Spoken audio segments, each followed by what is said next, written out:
À 22 ans, le 22...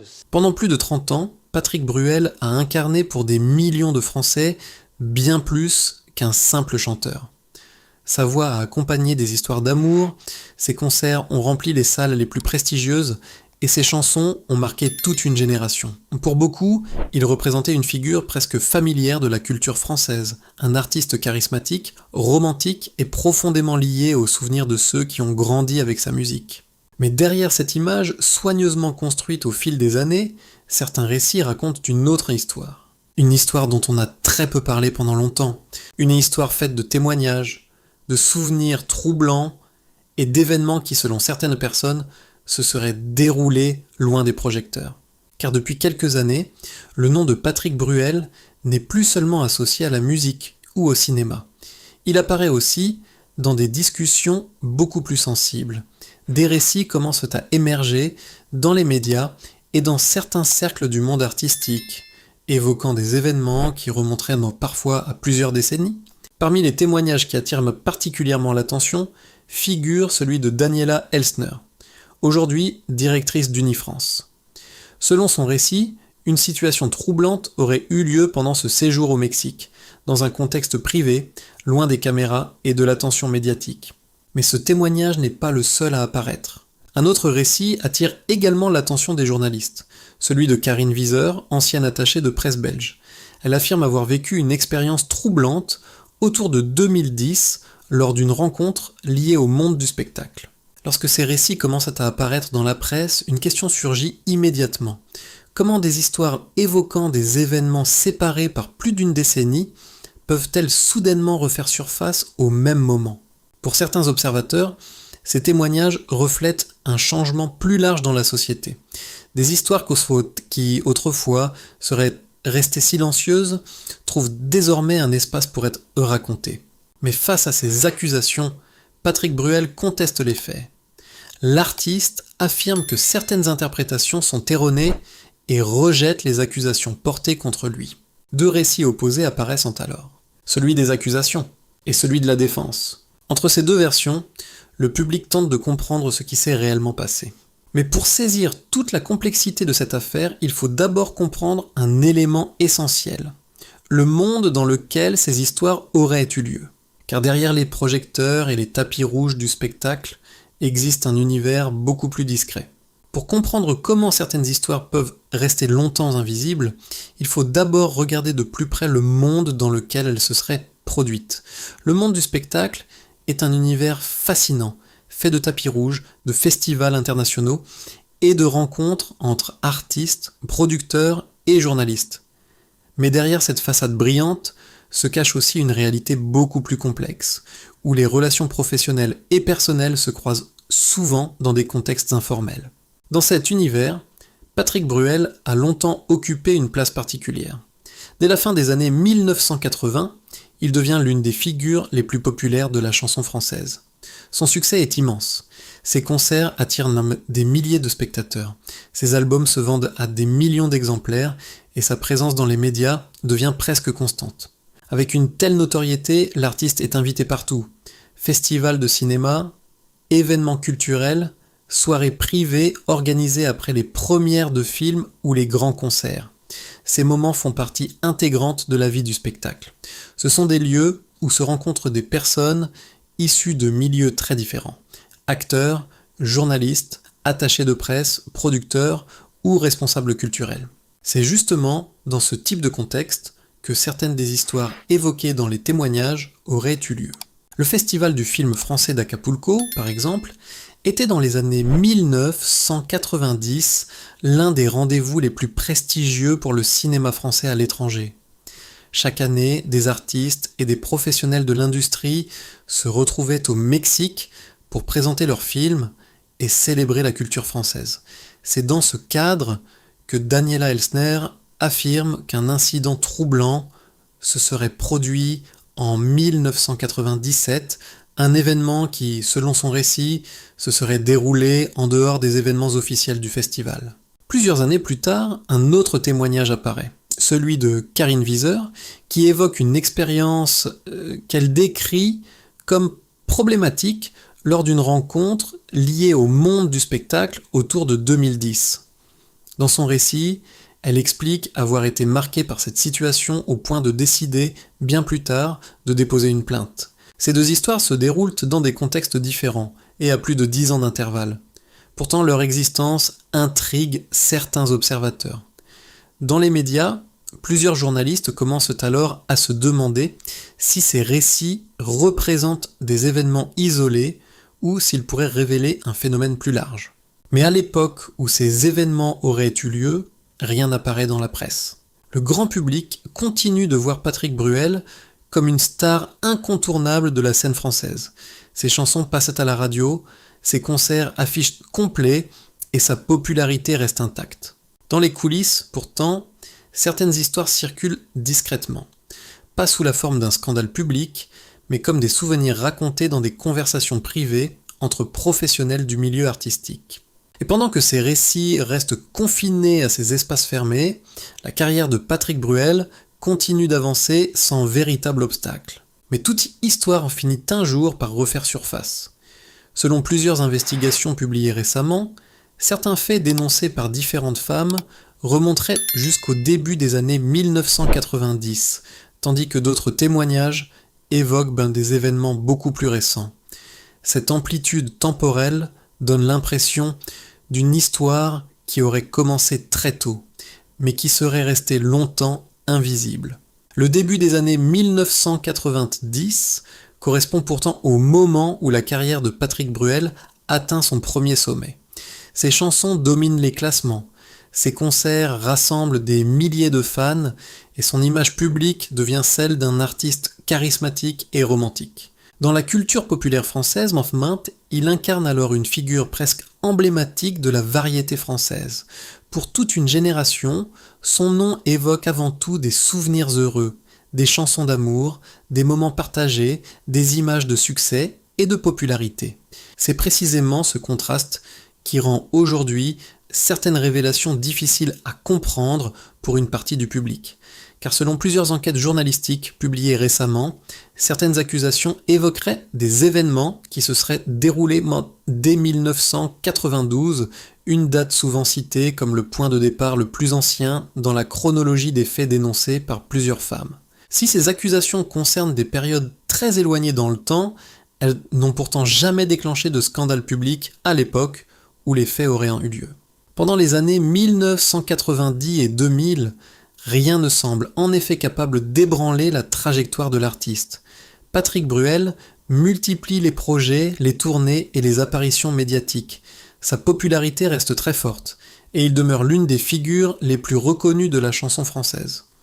Aux yeux du grand public, l'histoire est simple, celle d'un artiste qui traverse les décennies sans perdre son succès.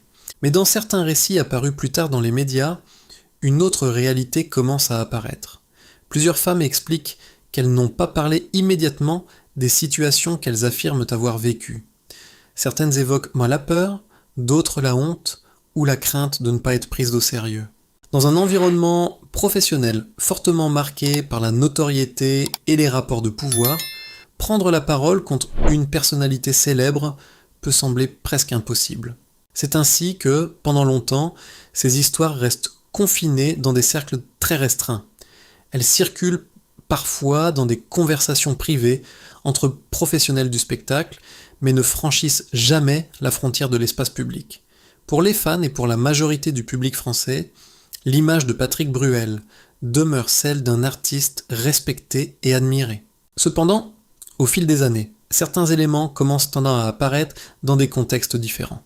Des accusations isolées, des démarches juridiques ponctuelles ou des récits évoqués dans la presse commencent progressivement à attirer l'attention de certains journalistes. Et peu à peu, ce qui ressemblait autrefois à des histoires dispersées commence à former une chronologie plus cohérente. Une chronologie qui traverse plusieurs décennies. Pendant longtemps, les différents récits évoqués autour de Patrick Bruel apparaissaient comme des fragments dispersés dans le temps. Certains témoignages concernaient des événements très anciens, d'autres des périodes plus récentes, et plusieurs démarches judiciaires avaient déjà été évoquées dans les années précédentes. Pourtant, aucune de ces histoires n'avait encore provoqué un véritable séisme médiatique. Le 18 mars 2026, une enquête publiée par le média d'investigation Mediapart attire soudain l'attention de toute la presse française. Le travail des journalistes affirme avoir recueilli les témoignages de 8 femmes accusant Patrick Bruel de violences sexuelles pour des faits qui se seraient déroulés entre 1992 et 2019. Pour la première fois, ces récits apparaissent regroupés dans une même enquête, avec une chronologie précise couvrant près de 3 décennies. L'impact est immédiat. Les médias nationaux reprennent l'information, analysent les éléments présentés par l'enquête et tentent de comprendre comment une série d'accusations, s'étalant sur une période aussi longue, a pu rester relativement discrète jusqu'alors. Certains articles le soulignent également un détail particulièrement marquant. Parmi les témoignages recueillis, l'une des femmes affirme qu'elle était mineure au moment des faits qu'elle dénonce. Dans le même temps, l'enquête mentionne l'existence de 2 plaintes formelles déposées auprès de la justice française. L'une concerne une accusation de viol, l'autre une accusation de tentative de viol. Pour les journalistes qui suivaient l'affaire, ce point est crucial car il signifie que l'affaire ne se limite plus à des témoignages médiatiques. Elle entre désormais dans le champ judiciaire. Face à ces accusations, Patrick Bruel réagit rapidement par l'intermédiaire de ses avocats. L'artiste conteste les faits et affirme que certaines interprétations présentées dans les médias sont erronées. Comme dans de nombreuses affaires de ce type, 2 récits opposés apparaissent alors, celui des accusations et celui de la défense. Mais au-delà des versions contradictoires, une chose devient déjà évidente. L'affaire ne concerne plus seulement quelques témoignages isolés évoqués dans des enquêtes journalistiques, elle devient un sujet de débat national. Les chaînes d'information évoquent par l'affaire, les journaux publient de nouvelles analyses, et les réseaux sociaux s'emparent rapidement du sujet.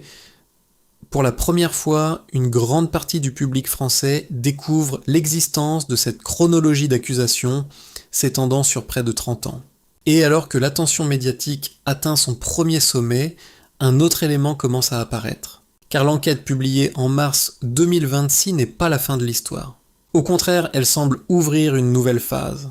Une phase où de nouvelles accusations commencent à émerger, où la justice s'intéresse de plus près au dossier et où l'affaire prend une dimension encore plus large, lorsque l'enquête publiée au printemps 2026 attire l'attention de toute la presse française, l'affaire autour de Patrick Bruel entre dans une nouvelle phase.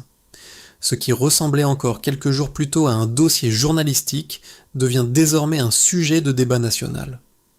Les chaînes d'information continuent, les journaux et les émissions de télévision consacrent de plus en plus de temps à analyser les révélations et à comprendre les conséquences possibles de cette affaire. Très rapidement, l'histoire dépasse le cadre médiatique pour atteindre le terrain judiciaire. Plusieurs articles de presse confirment que le parquet de Paris ouvre une enquête après le dépôt d'une plainte pour tentative de viol. Le dossier est confié à la police judiciaire, qui doit désormais examiner les éléments présentés dans les plaintes et entendre les différentes parties concernées. Cette évolution marque un moment important dans la chronologie de l'affaire. Jusqu'à présent, les accusations étaient surtout évoquées dans des enquêtes journalistiques ou dans des témoignages relayés par les médias. Mais avec l'ouverture d'une enquête judiciaire, l'affaire entre dans une procédure officielle où les faits doivent être examinés par la justice. Dans ce contexte, Patrick Bruel maintient sa position et continue de contester les accusations portées contre lui. Ses avocats rappellent publiquement que l'artiste rejette les faits qui lui sont reprochés et soulignent que toute accusation doit être examinée avec prudence tant qu'aucune décision judiciaire n'a été rendue. Pendant ce temps, l'opinion publique se retrouve profondément divisée.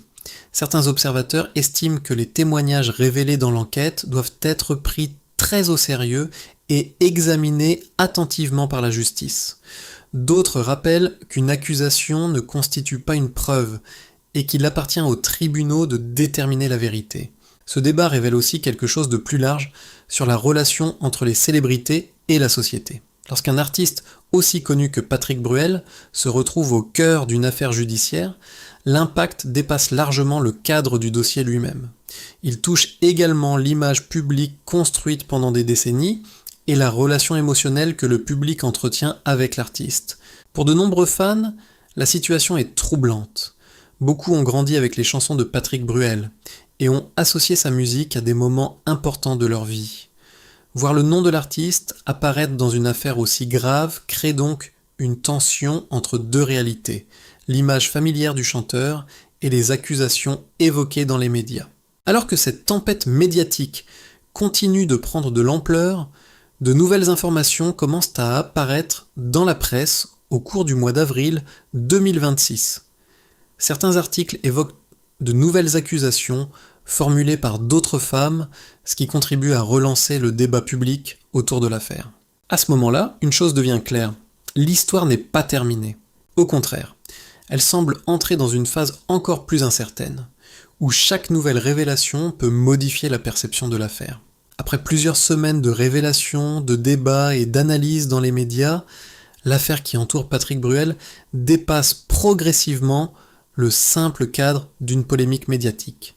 Car au fil des discussions, beaucoup d'observateurs commencent à comprendre que cette histoire ne concerne pas seulement un artiste célèbre. Elle soulève aussi des questions beaucoup plus profondes sur la manière dont la société regarde les figures publiques et sur la relation complexe entre célébrité, pouvoir et mémoire collective. Pendant plus de 3 décennies, Patrick Bruel a occupé une place très particulière dans la culture française. Ses chansons ont accompagné les histoires personnelles de millions de personnes, ses concerts ont rassemblé plusieurs générations de fans, et son image publique est restée associée à celle d'un chanteur romantique proche de son public. Pour beaucoup, il ne s'agissait pas seulement d'un artiste populaire, mais d'une figure familière de la vie culturelle française. C'est précisément cette relation émotionnelle qui explique pourquoi l'affaire provoque aujourd'hui autant de réactions. Lorsque des accusations apparaissent autour d'une personnalité aussi connue, elles ne touchent pas seulement l'artiste lui-même. Elles touchent aussi l'image que le public s'est construite au fil des années. Beaucoup de fans se retrouvent alors face à un dilemme difficile. Peut-on continuer à admirer l'œuvre d'un artiste lorsque des zones d'ombre apparaissent dans son histoire personnelle? Ou au contraire, faut-il séparer l'artiste de l'homme et juger uniquement la musique ou les films qu'il a créés? Dans le même temps, certains observateurs soulignent que cette affaire reflète aussi un changement plus large dans la société. Pendant longtemps, certaines histoires liées au rapport de pouvoir dans les milieux artistiques sont restées invisibles ou ignorées. Aujourd'hui, dans de nombreux pays, ces récits trouvent davantage d'espace pour être entendus. Mais dans cette affaire, comme dans beaucoup d'autres, la vérité judiciaire appartient aux institutions et aux procédures temps légales. Les accusations existent, l'artiste les conteste, et c'est désormais à la justice d'examiner les faits et de déterminer ce qui s'est réellement passé.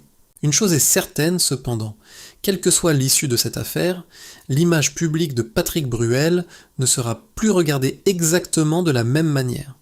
L'histoire de cet artiste, longtemps associée uniquement à la musique et au succès, est désormais liée à une controverse qui interroge profondément la manière dont une société construit et protège ses icônes. Et peut-être que la question la plus importante dépasse même le cas de Patrick Bruel.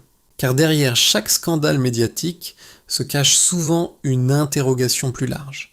Peut-on vraiment connaître une personnalité célèbre à travers l'image qu'elle projette ? Maintenant, j'aimerais connaître votre avis. Pensez-vous qu'il est possible de séparer l'artiste de sa vie personnelle ? Ou au contraire, pensez-vous que ces révélations doivent changer la manière dont nous regardons ses œuvres?